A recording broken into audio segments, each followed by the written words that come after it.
Hello everyone, the Flying Scotsman here. Welcome to this video.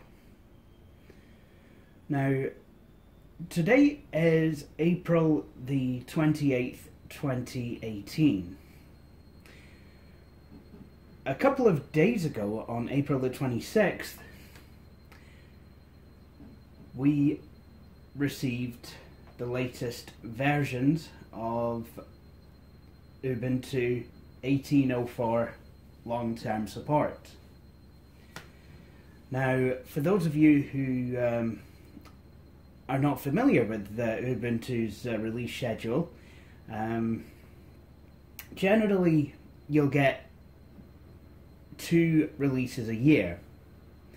So you'll get the 0.04 version, which comes out usually in April, hence the name 0.04. Then you'll get the 0.10 version, which comes out in October. Every 2 years though, you get what's known as a long-term support or LTS release, which actually provides support for longer. So while generally speaking, you know, you download something like Ubuntu 16.10, I think that really only gets supported until 17.04 came out, and then, you know, same with 17.04 to 17.10.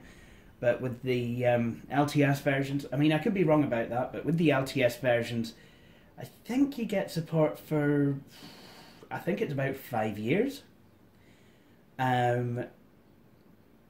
Which, you know, is good if you've got a system, you know, you're building a particular appliance and, you know, you don't want to have to change its operating system every 6 months.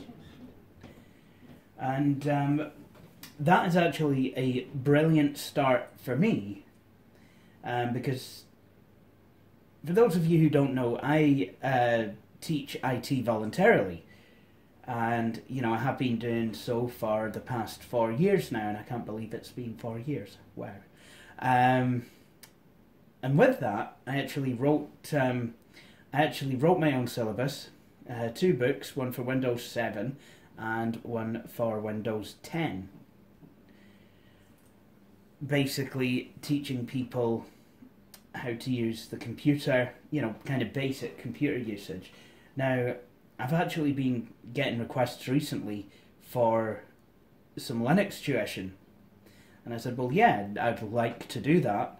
But, you know, the latest such request came about in the autumn, actually, late summer / early autumn. And I said, well, that's absolutely fine, but I'd actually prefer to wait for the long-term support release of Ubuntu to come out before I begin that, because that will, you know, I mean, that is a good, solid base to start from, a long-term support operating system. You know, because even if you're installing Ubuntu MATE 18.04 LTS in, you know, autumn next year, you know, it'll still be supported. So that's all very well and good, but for me to be able to do such a thing, you know, to even write about this operating system, it might be a good idea for me to actually go ahead and, you know, install it on something and actually, you know, give it a wee bit of a whirl. So that's what we're going to do in this video. Now, here we have the Dell Latitude E6400. This has got a, I think, a 2.2 gigahertz Penryn Core 2 Duo, which basically means it's not getting the Spectre patch. But, you know, as a biff about laptop, you know, that's absolutely fine. I mean, I would not mind getting a Sandy or an Ivy Bridge, or a, you know, even you know, something like a Clarkdale or Arundel machine. But you know, this is what we've got. It's and it's not exactly a bad laptop by any stretch of the imagination. Well, I'm not seeing any charging lights, so that does concern me a wee bit. But anyway, let's see what we can do.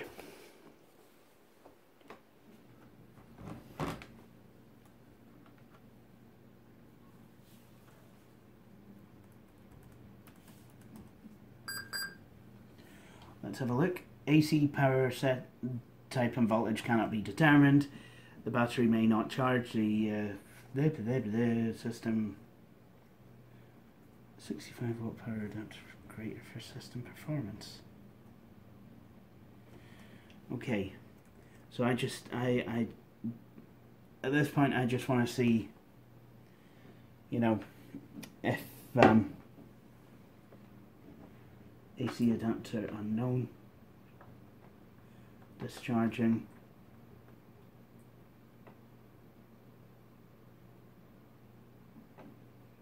Idle. Yeah, I mean that'll be fine just for now. Don't know how much I'll be underclocked by, but yep, we've got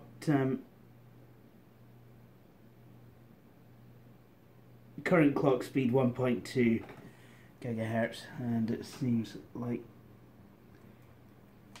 yeah, maybe I should go and actually get my Dell power adapter. I'll just kind of use the universal just for ease of use. Damn it, Aldi, you sold me lemons.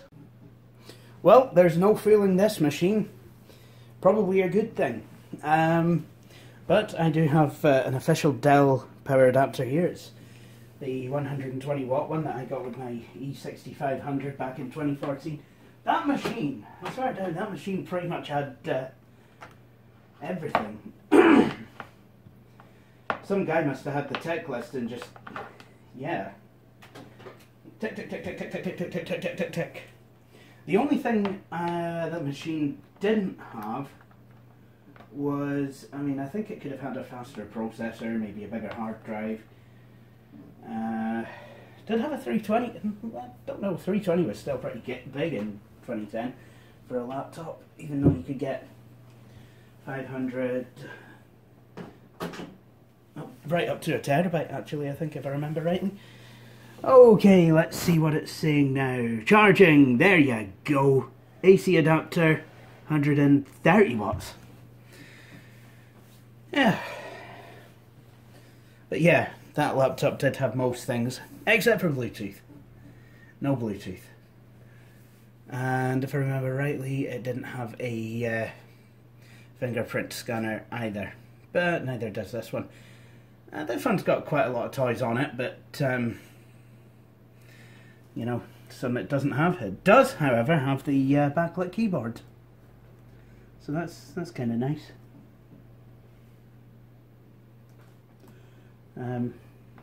There we go. Make it all light up. All pretty, like a Christmas tree. Anyway. So, let's boot up now. So this machine has got Windows 7 on it so far, if I remember rightly. And what we're going to do is we are going to install Ubuntu MATE 18.04 LTS alongside it. So basically what I'm going to do is I'm going to kind of take you through some of that process, and we'll see what we can do. Right. So let's see if we can now boot from the USB storage device. There we go. Ubuntu MATE. So we can... Nice resolution, guys. What I've done is I've made this USB stick using an Ubuntu 18.04 MATE ISO and universal USB installer. So what we're going to do is just we can try Ubuntu MATE without Insta. Again, nice resolution, guys. Or we can install Ubuntu MATE. So what we're going to do is we're going to install it. We can also test the check the disk for defects. Yeah, that'll be fun on flash memory. I've already had one USB drive go out on me today. I don't need another one. Alright.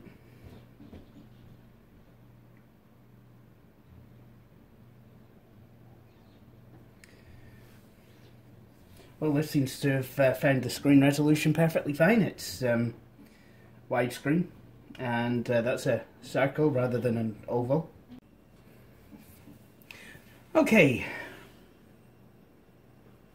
so now we are at the installer. Let's see what accessibility options I have. Lamentably, no magnifier. However, I do have no profile. I have screen reader with speech, braille, high contrast, minor motor difficulties, or on-screen keyboard. There is one thing that I would like to do. Now I can either install this over Wi-Fi, or I can connect the magical internet cable. And to be honest, I think I prefer that. And I will plug it straight into the... Oh, that's not an Ethernet. That's a dial-up internet. This machine has been kitted out with the optional modem. Right, anyway, that's that sorted, and yep, a network has been detected, because now we've got the up and down arrows on the screen.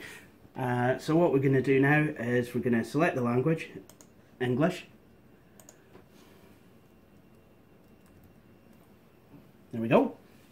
We're going to go for English UK, unfortunately.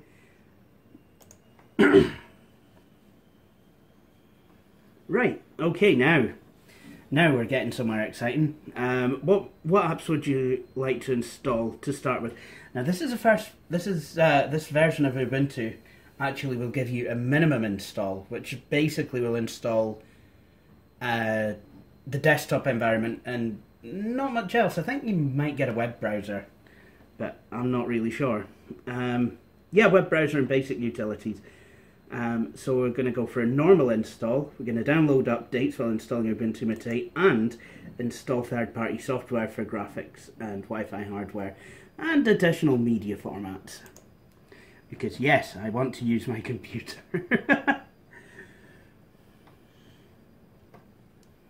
Okay, so this is now going off, thinking about stuff.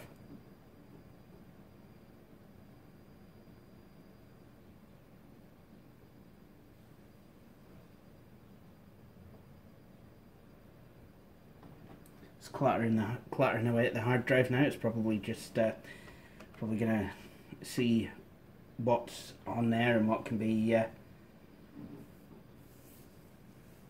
Oh, you know what? I don't know. I'm losing what I'm saying. Oh, there we go. Here we are. Install Ubuntu. Now we have more options. So obviously it's detected Windows 7 is on the hard drive. So I can install Ubuntu MATE alongside Windows 7.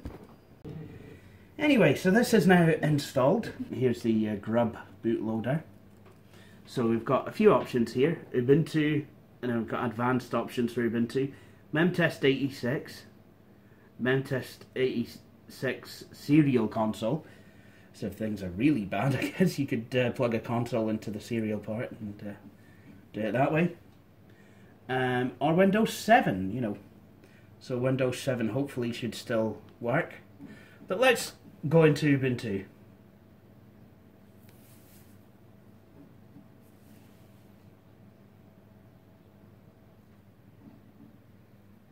I'm doing well.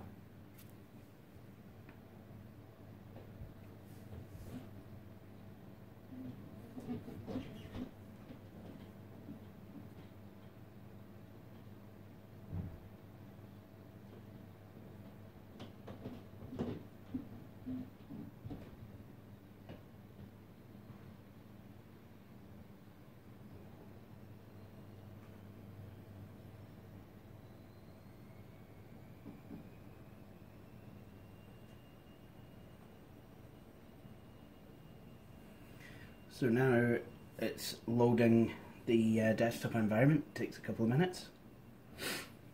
Okay, so now I am ready to log on. So let's do that. so it has kind of, it's taking its time.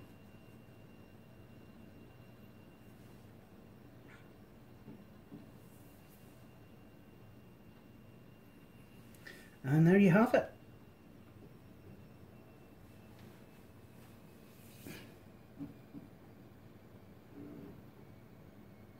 I do believe an SSD would speed things up. So, first thing that it asks you, do you want to start telemetry? No. Don't try that kind of shit here. Open every time I log in, so that's basically the Ubuntu store. Donate.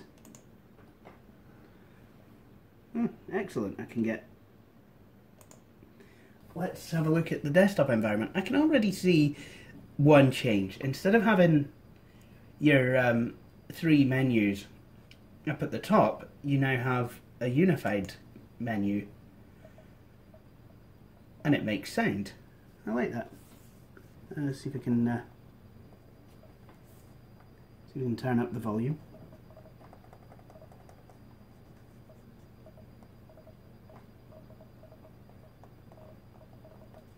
Okay, these buttons don't actually do anything yet.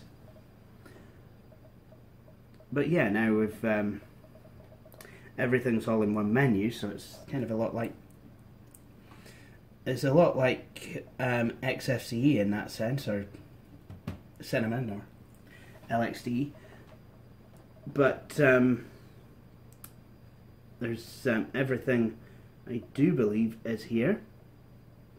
Yep. Additional items. MATE tweak. So let's go there first, shall we? High DPI. So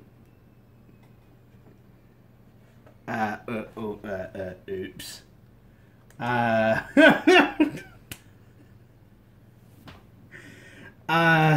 Yeah, this is not a high DPI display, and now look what I've done. There we go. At least I was able to do that. But let's go to the compositor. There we go. And now I have my magnifier. Excellent. Let's see what else I can do. So I can go to appearance, and there's all kinds of different themes in here that I could make use of. The only issue I have with this is you can't really change the colors or anything. You have to install a third-party program to do that.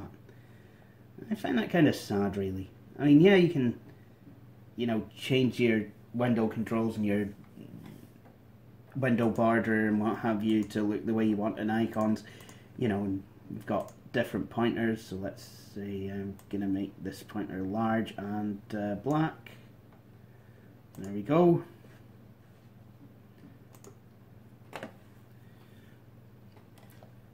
So, you know, the basic building blocks are there, at least for me.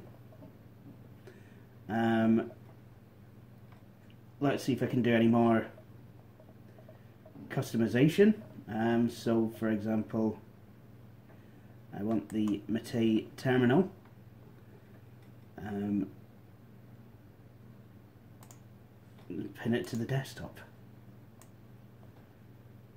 I can also pin it here. Or I could stick it in my favorites menu. Sorry, no items found. Well, I can put items there. So there we have a nice wee terminal. So, oh, I like that. The super key operates the menu. So that's something that's actually kind of good that they've done.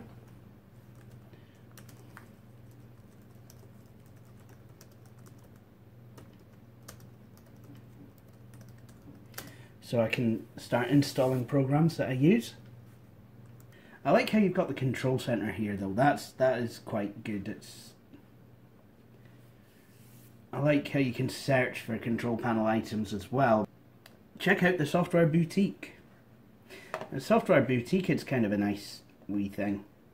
It's a friendly way of actually looking for software, and I kind of like how they've done it. Let's what have I done? There we go. So let's have a look at what the Software Boutique is about and what's in it. Well, you've got different software categories, so accessories, education, work, games, graphics, internet, office, programming, sound and video, system tools, universal access,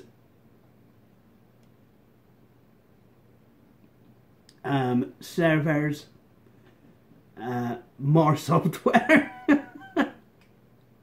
and files. Alright, okay. And basically you can kind of look through, different categories, see what you want. So I reckon if we were looking for any games, there's, got quite a few here. So if I wanted to install some, just go desktop games, queued for installation, so I can go and look for more stuff.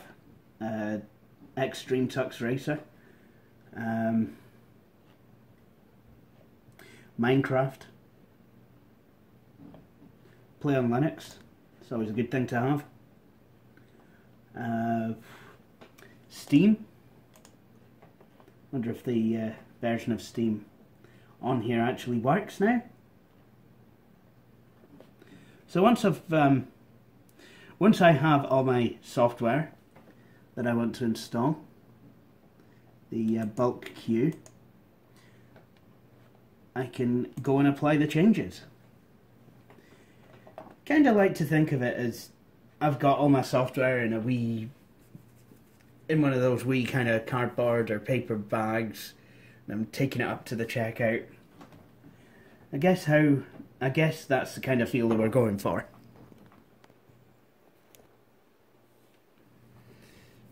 And so far, I mean, knock on wood, I've yet to see a paid for piece of software in this particular boutique.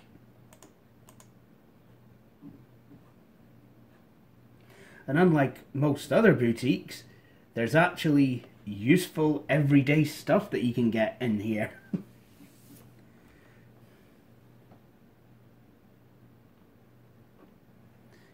Like the desktop games or Extreme Tux Racer. Because those are very, very useful things to have. Honest. So again, this, underneath this is just using the, this is still using apt underneath. So basically the command I fired into the terminal earlier. So far, I mean, it's not been too much of a hardship to get this installed, up and running, and even kind of change some accessibility settings to make it easier for me to use. And, thus is the progress of Linux over the years. I mean, really, in 10 years, we have come a long way. I mean, sure enough, I found Linux quite easy to use back in 2008, but at the same time, I do remember, a lot of things were actually quite difficult to use in Linux, back then. Like I said, tethering with a mobile phone, that was just something that was, with certain handsets, it just wasn't possible. And then with other handsets, I mean, I had a Sony Ericsson handset. I had to do all kinds of crazy configuration stuff to get it to go. And eventually I did. I remember having to install the PPP stack and, using 3G that way. But, eventually I did get it going. Even on Mac OS X, it was difficult sometimes to tether. And more often than not, it was disconnecting.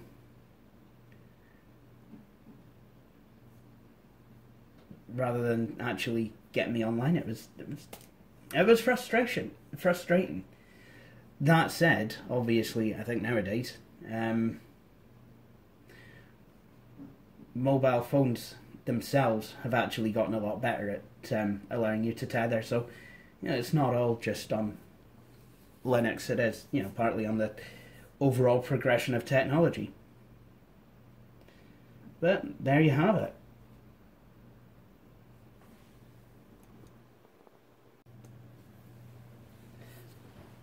So let's see if we can set the printer up for use with this laptop on Linux. So let's go back to printers, and oh, it set itself up automatically. Nice. If I want, I can submit a test page.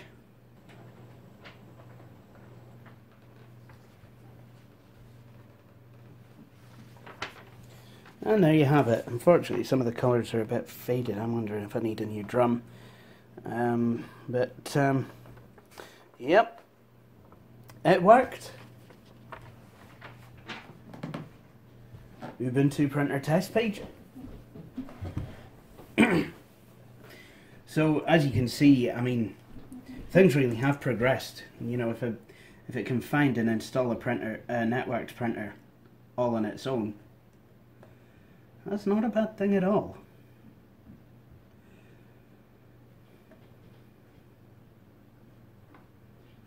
So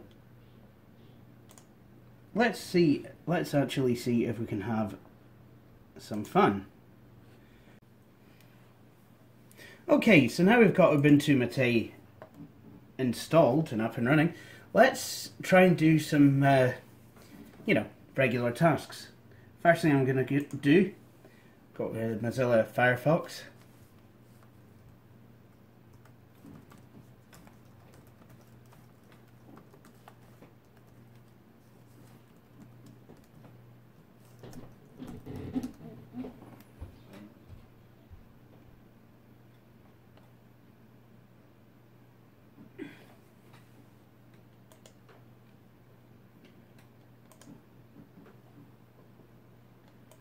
So we can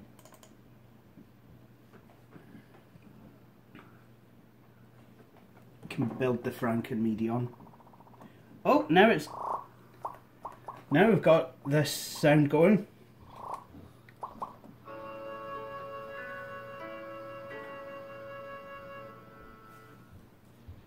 Hello everyone, Flying Scotsman here, and welcome to this video. Today I'm here at the office because I've got a few changes I want to make to the office computer. Well, so that works. I think I kind of would expect it to, but hey ho. Apparently the volume control does not work if your main menu is open. I like how this kind of looks like the Apple volume control. Education, there's none. Oh well. Let's have a look at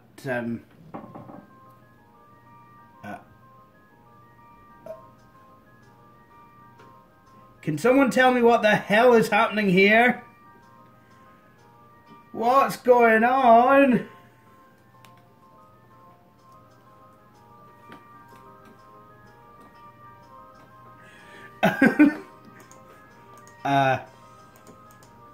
I can't do anything.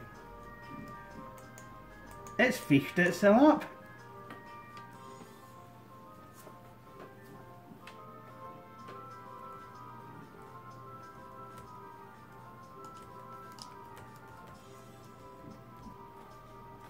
Oh, I've got a terminal open. In fact, I've got several. Let's see.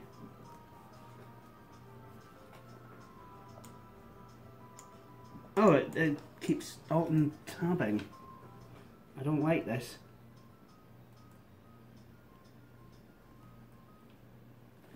Oh well. Let's see if I can rescue it from here. So I've just been able to launch another text terminal session. So if I go into top, we see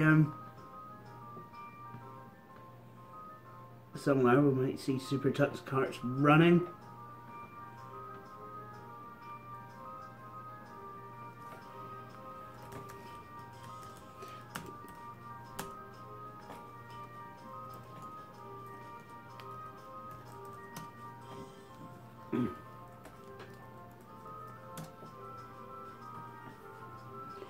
See if I can find SuperTux cart.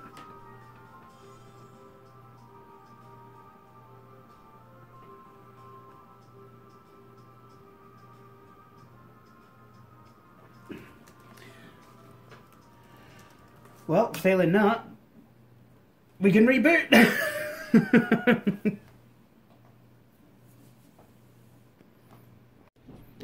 So I think that will just about do it. But you might be wondering about the Windows 7 side of things. You know, most people, when installing Linux for the first time, they'll just want to maybe fool around with it, but will want to keep Windows. And that's basically no exception on this machine. So we've selected Windows 7 from the bootloader, and it looks like it's going to work.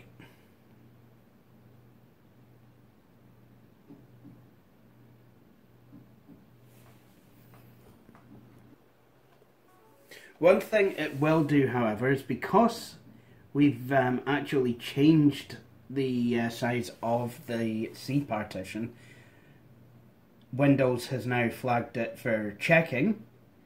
So it's a good idea to let it actually go through and you know, just check that everything's tickety-boo, because, well, like I said, I mean, we have resized the partition. Windows kind of wasn't expecting that. This could take some time, so maybe go and get yourself a cup of tea or something. But apart from that, it does kind of look like this will hopefully work. So, with all that said and done, I think I will end this video here. So thank you all for watching.